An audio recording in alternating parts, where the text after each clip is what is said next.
Hello, hello. 1, 2, 3, 1. We're all looking at thinking there's something stuck in your ear. Actually, Yeah, this is me styling Vikas. whatever the boss said. Rashmika Mandanna's movie, directed by Vikas Bahl, Goodbye, is out in the theaters near and away from you, and we chatted with the two to know more about it. Have a look. So, firstly, Rashmika, this is your Bollywood debut, and it is actually a huge one. What was it about the script which attracted you to take your first step in Bollywood with Goodbye? I think for me it was the script in itself, because I knew that at some point in my career that I would want to definitely be a part of a story like this and a family like this. And so early in my career, I got this opportunity and I made the best use of it. So yeah, for me, it was the beginning itself, the script itself just made me feel like, yes, I want to be a part of it. And of course, having Bachchan sir is like definitely. I was just like hanging out, huh? Vikas sir had actually met me before he gave me the script, and so nicely he was like, so this is what we're planning at, and all of that. And so nicely he. See? How was your equation with Vikas Bahl? We actually met with couple of our friends, Chotu and my friend back in Hyderabad, Shravya. So the four of us were hanging out, and suddenly they were like, "Oh, Vikas sir wants to meet you." And me, right out of the gym, I've gone there. I'm like, yes, yes, yes, yes, hi sir, and all of that. And right in front of him, I had 3 desserts. So right out of the gym, I'm eating 3 desserts in front of him. I'm like, okay, what is this on? What is this on? And I was like, if she eats at this rate, by the time we start the film, she will be quite something. Oh yeah, I indulge in how. You come from down south. Notice that they're often marked for their accent, especially in the beginning stage. So, was there any nervousness you had about that while filming and how the audiences will perceive it? So see, it's a given that I'm from the south. I'm born and brought up in the south. So it's not like, oh, she's not going to ever have the accent. I'd be lying if I say that.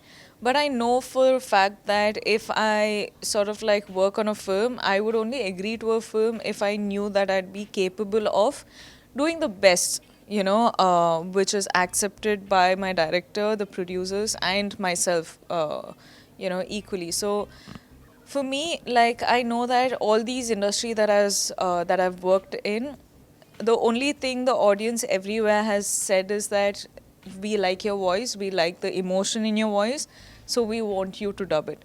And if any other person dubs for me, which has happened only in one film in my entire career, they're like, somewhere your performance is good, but the voice takes away the performance somehow.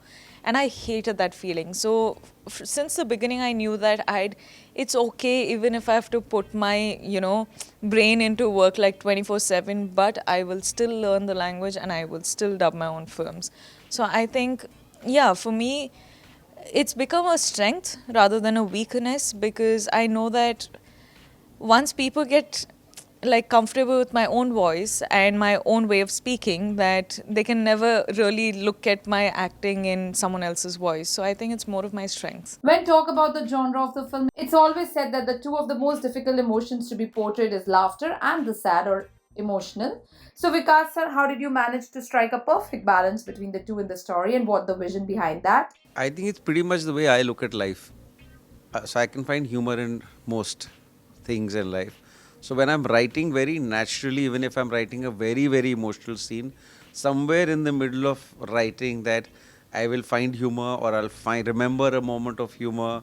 So even though it's like this is to do with a funeral and death and all, but I remember when my grandfather passed away, but how upset I was, how upset everyone was. But I also remember all the things that were happening around, which were extremely funny, and they've just never left my head since then.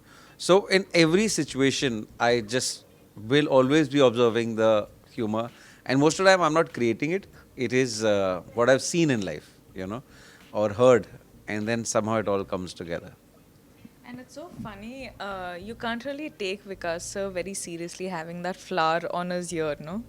Like from the side angle, I was like, So should we? Yeah. no, it's nice. Yeah.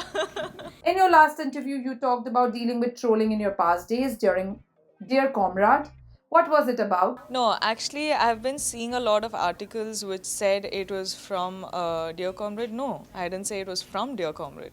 I said a film before that, and I was like, okay, this is gone way out of hand. You know what? Let it just be, because it's just so exhausting that you say something and it is misheard and it goes out and it's written something else, and you're like, bro, come on. I've done 35 interviews in that day, and you've heard this word and you've turned it into something else. And 70 other interviews has come out saying, oh, she said something. So I was like, uh, go on, do what you gotta do. So now, years later, is there a change in your perception towards that, and any specific tip you receive from someone to how to let go of such things? I think it's again a journey, because initially when I was getting trolled, of course, it wasn't easy on any of us. In fact, nobody likes being trolled. But now I think I've gotten more comfortable with myself as a person. So I know ki this is what it is, this is how it's going to be. And as public figures, we should also realize that not everything is going to be sparkles and rainbows. There's going to be gloomy days, and there's going to always be rain and thunder. So it's a balance. But trolling, as honestly, is not always bad. It's it's your perspective, like how you take it to be. There's so much love out there, which like memes, which give out so much love, and saying everything. They've made me the actor I am today, including the trolls, to be honest, because it's changed my perspective as a film industry and the way I work. And today, even if I'm trolled, even if I'm not trolled, my feeling towards them stays the same. I'm like, I love you too. That's my feeling.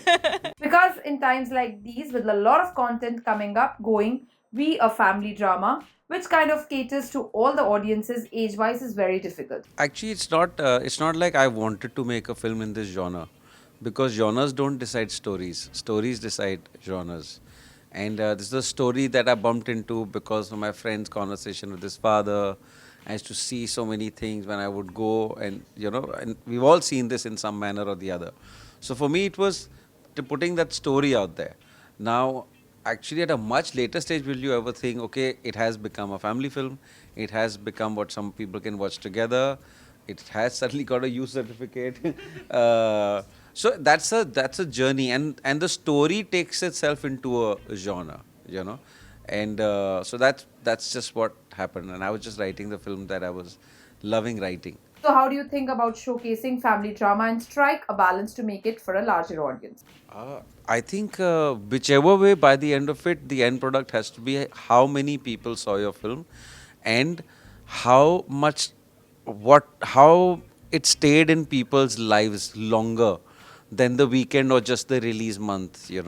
So for me, I think, and because people, it's not that people have to see a movie in the next 1 week only, or the next 1 month only.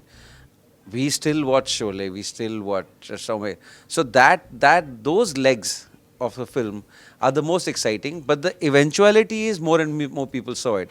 The next generation will see. The next generation will see. People will talk about it. It'll have this long life. You'll celebrate it. So that ultimately comes back to box office. But box office is also not just a 1 month thing. It has a much longer lifespan. Hi, my name is Rashmika Mandanna. Hi, my name is Vikas Bahl, and you're watching us on. India Forums. Smart, you are. We hope that you guys enjoyed this chat with them. If you did, do comment and tell us. Divya Shah, camera person Vineet, India Forums, Mumbai.